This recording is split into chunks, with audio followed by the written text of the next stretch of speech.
December 3rd, 2015, and I've noticed this bird last year, 2014, in the Birds of Cleveland, Ohio, USA, and he had these white feathers on it, and this is the first time I was able to videotape it. It's inappropriate for scientists to lie when the world is in the intensive care unit. Your government's full of corporate prostitutes, let's be frank. Helen Caldecott, I want to introduce you to a very fantastic human being. Helen is a physician, a pediatrician from Australia, and she's made it her task to heal the world, a world definitely in need of healing. Helen has lectured all over the world. She's written many outstanding books. Some of the titles are Nuclear Madness, Missile Envy, If You Love This Planet, and A Desperate Passion, which is her autobiography. Well, we're in a mess, aren't we? I think what I'll do first is walk you through Chernobyl and Fukushima. I've only got about 45 minutes and then we're going to take questions and then do the nuclear war bit. So I'm going to have to move quite fast. Chernobyl was a result of human failure. One night there was a man who was a specialist in hydroelectricity running the Chernobyl reactor, and he did a crazy experiment in the middle of the night. And there was a huge bang, and the control room filled up with white powder, and he said to his two young men who was assisting him, go out and see what's happened. And they went out and came back and said, it's gone.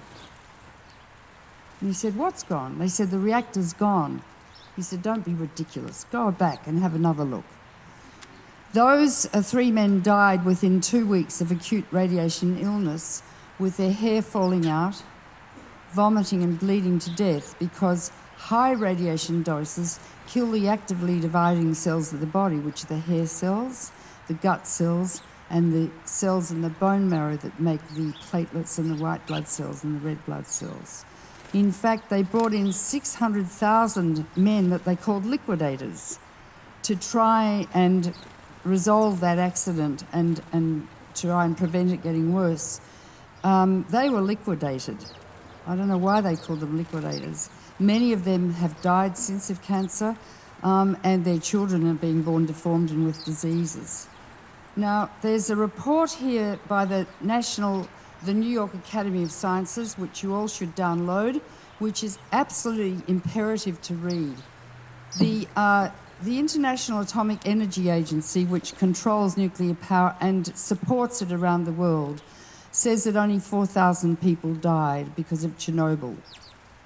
The World Health Organization has an unholy alliance with the IAEA, an agreement signed in 1957 saying that WHO can't investigate any atomic accidents unless the IAEA says so. So the WHO has never investigated Chernobyl, didn't investigate 3 Mile Island, and it's not investigating Fukushima, which is really more than medically irresponsible.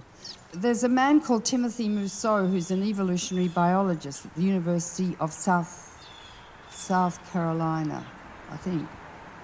And he has been looking at the birds and the insects and the wildlife in the exclusion zone around Chernobyl. He's found that the birds have smaller than normal brains, that the birds are exhibiting various mutations like white feathers, deformed beaks and the like. The insects are deformed, and the species are decreasing in numbers. Now, we always extrapolate from animals to humans to work out what certain things do to human bodies.